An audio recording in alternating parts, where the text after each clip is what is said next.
Hi everyone, Kate and Fiona Pearman joining you for this week's Facebook Live, where we are continuing to talk about the role of language and the impact it has on your confidence, your brand, your influence across your organisation. And today we really want to dig into the role of leaders. And I think the opportunity here, Fee, is really to coach, mentor, and be a mirror for people. Much of what we've been talking about over the last couple of weeks when it comes to language and confidence is the habitual nature of words we say that come out without really intentional meaning.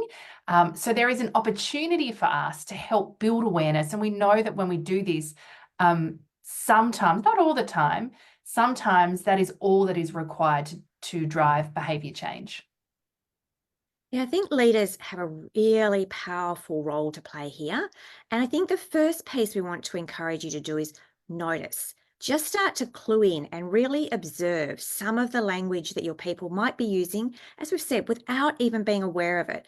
They might be starting questions with this could be a stupid question, or, I just want to ask about, and just notice where the language they're using may be minimizing or self-deprecating, or it immediately makes you think that they aren't confident or they don't know what they're talking about. And the more you become conscious of that, the easier it'll be for you to step into doing some good coaching.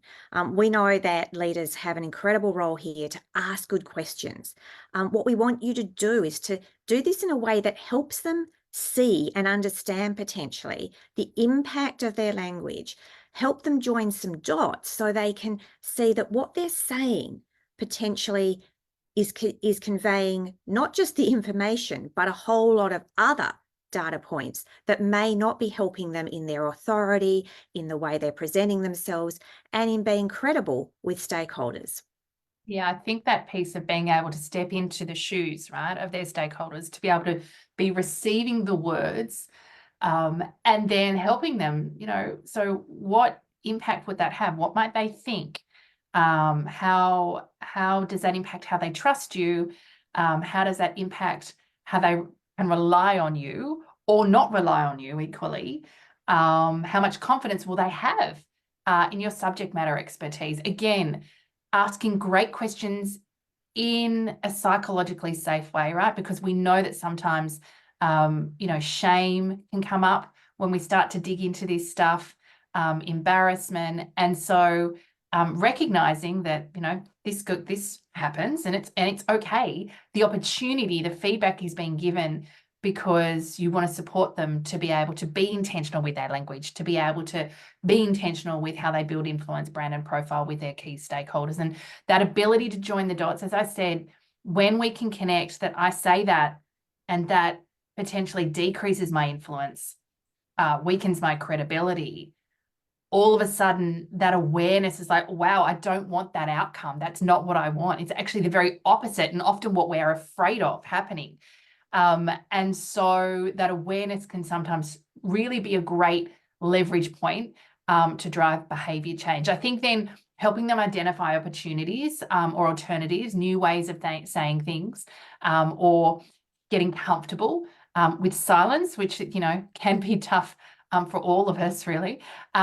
But again, like anything that's uncomfortable, the more we do it, the more comfortable it becomes. And so that's where encouraging them to practice, we call this small acts of confidence, in safe, low stakes environments is really important. Yeah, I think, again, looking at the situation from their perspective, this is what a coach does, right? You're stepping in and understanding what's going on for them and helping them see some things that are currently not in their range of awareness. They're not really conscious that they're doing it. And the more you do this and you then encourage them to notice and to pick it up and to think about alternatives and then ways and places that they can practice. What are the small ways? What are the environments where I could give this a go? I could do something a little bit differently. And then, obviously recognize when they do it well, support them, say, well done, keep going, and encouraging them to do it. Because when they know that you care about this, they're more likely to keep practicing to do it. And so you can provide ongoing accountability and support. These habits tend to run deep. We've usually been using this default language for a very long time. So the more you show an interest in it and the more you help them do it differently, it will be amazing how they will show up and they will have the impact they want to, and they will be seen for the great work and contribution they can make.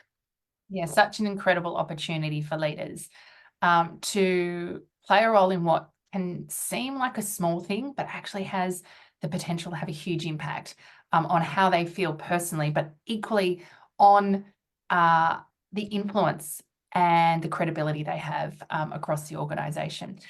We're going to leave it there. If you've enjoyed today's confidence conversation and you know someone who could benefit, we'd love, of course, for you to share that with them. Head over to our Facebook page, hit like, lots of great videos for you to dig into, including the ones over the last couple of weeks where we give some great examples if you want to go deeper into today's topic. And of course, when you are ready to go deeper with your relationship with core confidence, visit our website, coreconfidence.com.au.